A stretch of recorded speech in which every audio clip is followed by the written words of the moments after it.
not done with that No, rush to the vet, even the emergency vet. We're hearing about cicada calls across Chicago's suburbs. So the question is, what happens if your pet eats too many? Our Tara Molina spent the day talking to vets dealing with these issues, learning when it's time to make that call. She's in Hoffman Estates with what you should look out for.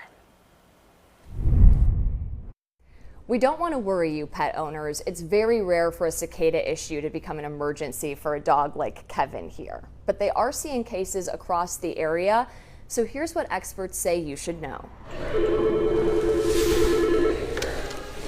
Thrive Pet Specialist, this is Dawn. How can I help you? Calls coming into vets' offices across the Chicago area because of these.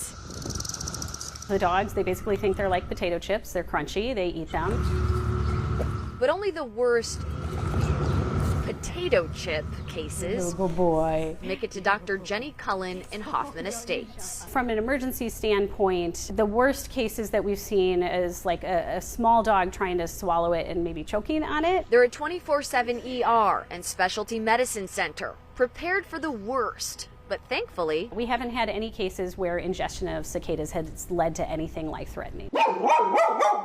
There's a lot of things that are very scary to people because they don't know. cicadas are not toxic. They don't sting or bite. But if your pet eats one, eats a bunch, and is acting off, how do you know when it's time to call the vet?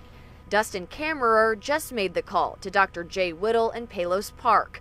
They joined us virtually to tell us about it. He was pretty lethargic. He wasn't able to walk inside. Thankfully, his sweet Kona was treated and he is doing okay. Just ate a few too many. He should do fine. He seems like he's perked up a lot. Do you want to sit? Dr. Cullen says she'd always prefer pet parents err on the side of caution and make the call if they're worried. But here are the signs to look for as cicada season peaks. One episode of vomiting, I wouldn't worry, especially as long as they're still eating. If they're vomiting multiple times, if they're not eating, if they seem really painful, those would all be, to me, signs to go see either your primary care vet if they're open. If not, there are a bunch of urgent cares. We put more information from vets and cicada experts in the story you'll find up on our website right now. Reporting in Thrive Pet Healthcare Specialist Office in Hoffman Estates, I'm Tara Molina, and this is Kevin, CBS 2 News. Thank you, Kevin and Tara.